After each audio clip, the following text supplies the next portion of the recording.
VJ は作家活動というよりかは割と趣味的な完成された作品というよりかは、その場で映像をどういうふうに構成できるかということをやっていたんですけれども、あれは、ステーブルディフュージョンを使ってリアルタイムに映像を生成する、ゼロからではなくて、もともとオイルに絵の具を垂らしてにじませていくみたいな、リキッドライティングって言うんですけど、下から光を当てて真上から撮影をして、回転するテーブルの上に乗せたんですけど、オイルが回りながらにじんでいくっていう、赤とか黄色とかがマーブルになっていくような映像を、まず、用意してあって、そこに対して AI でその日その場でリアルタイムに、プロンプトを入力して、あの時は結構宇宙のイメージだったので、ユニバースとかコスモスとかプラネットみたいな単語とか、あとは、ネイチャーとかウォーターとか、結構宇宙から地球の自然みたいなものにつながるプロンプトをその場で打ち替えたりしながら、数値も変えて、回ってるマーブルになってるオイルなんだけれども、それは鳥の形になったり木の形になったり惑星になったりするっていうのを、その場でリアルタイムに作っていくっていうことをやってました。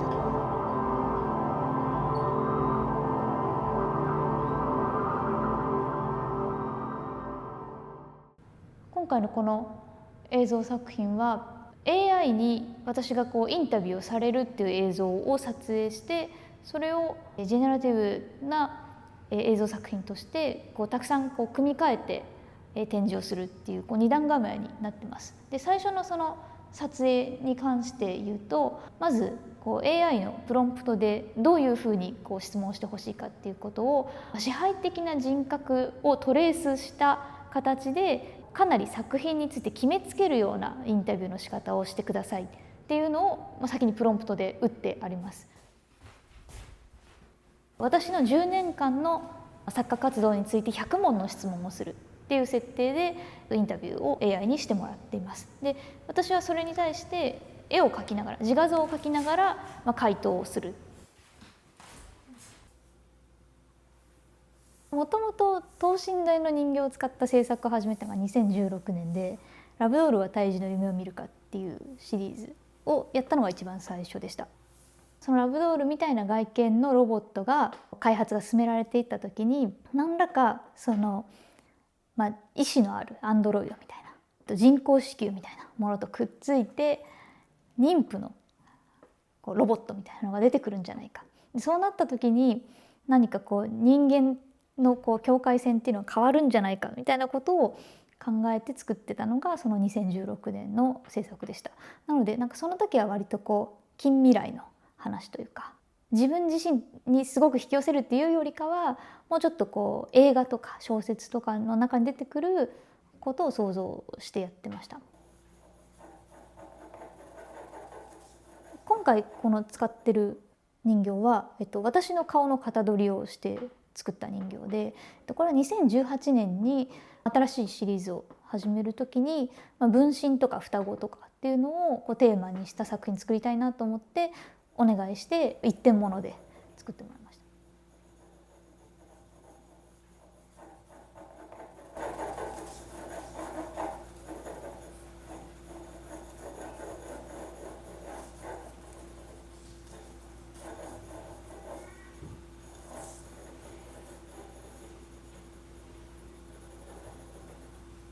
作家が伝えたいと思ったものが 100% 鑑賞者に伝わるっていうモデル自体が古いように思います。はい、AI と菅さんとお人形みたいな、3つの関係性みたいなのがあったと思うんですけど、そういう作品を作り出したのっていうのは最近になってからなんですか？ AI を入れるようになったのは割と最近ですね。 AI とのインタビューの作品はプロンプトが読ませてあって、その場で AI が質問を構成して自分の返答に対してまた返してくるっていうようなことが起こるように、テキストと音声の生成なんですけど、それを組みました。できるならセルフポートレートはしたくなかったですよね。VJ とかもやりながら、結構 AI を使うと面白い表現ができるなっていうことで、まあそうですね、こう他者としての AI みたいなものをこう一つ用意できないかなっていうことで、今回のインタビューの作品とかは入れてますね。むしろこう人形と自分はもっと近い距離で、人形自分 VS AI みたいな関係性を、今回は作ってるのかなっていう気がしてます。では始めましょう。菅美香さん、10年間の活動を振り返って、あなたという作家の核にあるものは何ですか？一言で定義してください。一言での定義ってすごく難しいですよね。難しいですか？率直に言って、10年も制作を続けてきた作家が自分の核を一言で言えないというのは少し驚きます。それは自分の中に確固たるものがないということではないですか？もう少し考えて答えていただけますか？逆に何だと思います？質問を質問で返すのは答えを持っていない人の常套手段ですよ。私の見立てでは、あなたの核にあるのは境界への執着です。人間と人形、生と死、本物と偽物。でもそれはあなた自身の自己が定まっていないから境界に惹かれるのではないですか？この問いから逃げないでください。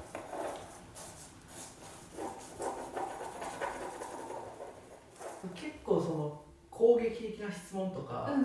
て思う質問を菅さん自ら設定されて、多分質問してくると思うんですけど、それはなんか、菅さん自分の何かを引き出したいんですか？それはなんか単純にそれを見てる人に対してのアプローチなのか、菅さんの中に出てくるものを捉えたいのか、両方かな。なんか自分にとっての意味ももちろんあるし、さっきちょっとお話ししたみたいな、なんかトレーニングというか、なんかこう人と喋るのこう基本的にはすごい好きなんですけど、どうしてもちょっとこういう感じの人とは喋れないぞみたいなのがあって、なんかそれを克服するじゃないけど、まともに食らわないためにみたいな感じのことを思って、なんか対人だとそんなコントロールして手加減してトレーニングができないけど、な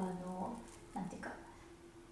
AI だったらプログラムだし、終わりっていうコマンドを打ったら終わってくれるので、なんていうか引きずらずに済むというか、だからなんていうか、そんなこうしょっちゅうあなたマーケットに乗ってないから作家としてダメじゃないとか言ってくる人がいたら辛いじゃないですかけどなんていうか、そうやって言ってくる人はもちろん世の中にはいるから、それをパッとやった時に自分がなんかすごい食らっちゃうんですよね。でなんかそうならないために、自分のためとしてはそういうなんかシミュレーションじゃないけど、なんかもしそうやって言われたら自分は何考えるんだろうみたいなことを一回やっておきたいっていうのと、なんか人に対しては、やっぱりこれもさっきちょっとお話ししたみたいな、なんか確固たる自己みたいな、なんか私ってこういう人間ですみたいなのを普通自画像って、デューラーとかダヴィンチとかはもっとそういうことやってるかなと思うんですけど、なんか本当にそうなんだろうかっていう問いがやっぱあって、なんかこう人って環境によっていかようにも表情も変わるし、姿勢とかも変わるし、その人ってこういう表情だよねとか、なんかこういう身体の動きだよねみたいなのって、実はなんかその人固有じゃなくて、その環境から立ち上がるものなんじゃないかと思っていて、でじゃあその環境を左右しているものってなんだろうって考えた時に、一つは本当にこういうイーゼルとか鏡とか人形とかカメラとか、鉛筆とか、なんか鉛筆あるなしでやっぱり振る舞いって変わるし、鏡あるなしで人形だけ描く時と鏡がある時とやっぱり全然違うので、そういったこうものにこう自分の振る舞いが影響されてるっていうことプラス、それだけだとこうやって向き合っちゃうから結局こう私はこう捉えてるんだにいっちゃうので、もうちょっと揺るがされたいなみたいな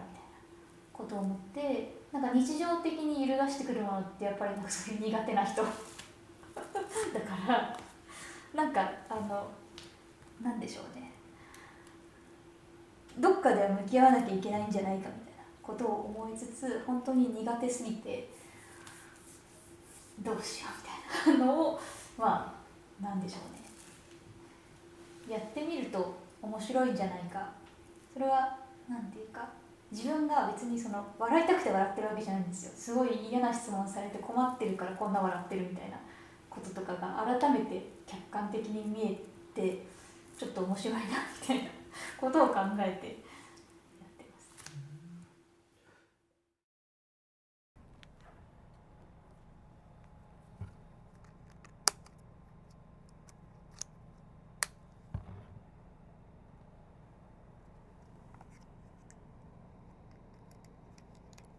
す。心理学系の本なんですけど、ガスライティングっていう、これ専門用語なんですけど、映画のガストっていうすごい古い映画があるんですよ。で、誰だったっけ、イングリッド・バーグマンが出てるのかな。ですごい面白いというかよくできた映画なんですけど、この本何かっていうと、支配的な性格の人がどういうふうな、テクニックを使って人を精神的に支配するのかってことが書かれていて、一見対等に見えるし暴言ではないんだけれども主導権を奪うというか、自分では何もできないって思わされちゃうみたいなことが結構ここに書かれてて、なんていうか、私が苦手だと思っている性格の人が、よくこういうことしてるなってことをやっぱこれ本読む気づいて、でそれをそのまま、プロンプトとして AI に読ませて、こういうふうな技法を使ってインタビューをしてください。結構 AI の使ってる言葉遣いとか言及してくる内容とかはこういう感じの、相手をこう否定するみたいなで、こういう話をしてほしい、こういう結論に持っていきたいみたいなことをすごく誘導してくるような話し方をするっていうのは、結構これを根拠にして作ってます。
感謝してることか。感謝はね、何に感謝かな。難しいな。最もってつくと余計わかんなくなりますね。もう、なんか今ここでこうやって制作できてることは、本当に全然当たり前なことではなくて、10年間続けてこれたっていうだけでも、すごいありがたいことだなと思います。なので、そうですね。なんだろうな、何か一つでも、それを欠けてたら、自分の